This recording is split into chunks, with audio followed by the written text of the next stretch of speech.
Et on va continuer à en parler avec notre invité, Bélir Nabli, chercheur, maître de conférences en droit public, chercheur associé aux séries à Sciences Po, auteur notamment de Laïcité de l'État. Bélir Nabli, bonsoir. Bonsoir. Merci beaucoup d'être avec nous sur France 24.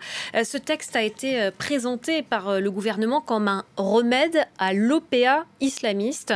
L'idée de cette loi est née après l'assassinat de Samuel Paty. Est-ce que le texte a atteint sa cible ? Alors, l'objectif ou la menace terroriste et djihadiste est une menace réelle. Il ne s'agit pas de la sous-estimer, de la minorer ou encore de l'oublier parce qu'on n'aurait pas été frappé par un attentat depuis quelques années. Il faut donc garder à l'esprit cette menace et sa réalité. La question est de savoir en quoi cette loi peut apporter quelque chose dans cette lutte. Et c'est là où mes interrogations interviennent, notamment lorsqu'on jette un œil sur le titre même de la loi. La loi porte moins sur le séparatisme que sur les principes de la République. Officiellement, c'est une loi qui vise à conforter les principes de la République. Et la République française est connue pour sa devise républicaine, liberté, égalité, fraternité.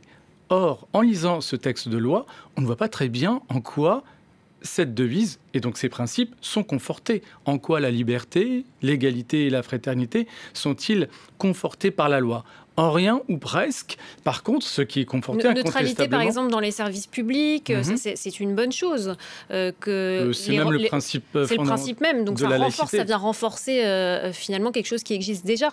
Ça va dans le bon sens. Alors vous avez raison, la loi renforce la neutralité religieuse des agents publics et au-delà. Ceux qui représentent l'État. Et au-delà même, y compris lorsqu'on travaille désormais dans une entreprise, l'entreprise est à même d'exiger à ses employés une neutralité religieuse, ce qui était déjà consacré par une décision de justice.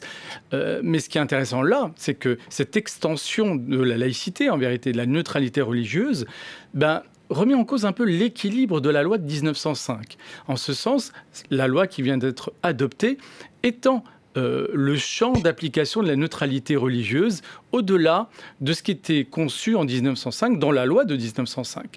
Et ces équilibres fondamentaux sont ici relativement remis en cause. Sur quel point en particulier ? Notamment en consacrant le fait que la neutralité religieuse ne s'applique plus seulement aux agents des services publics, mais au-delà, y compris à l'endroit de salariés d'entreprises privées, dès lors qu'elles assurent une mission de service public, notamment. On pense à la RATP, par exemple. Notamment, mais pas seulement.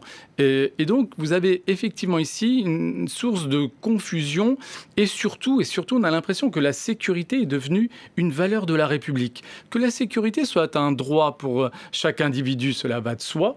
On est en droit d'exiger à l'endroit de la République et donc de l'État d'être en sécurité, mais ce n'est pas le seul principe et la seule valeur. Et en lisant ce texte, on a l'impression que la République se résume à cette valeur de sécurité. C'est troublant. Et beaucoup de musulmans également se sentent visés particulièrement par cette loi. Est-ce que c'est le cas ?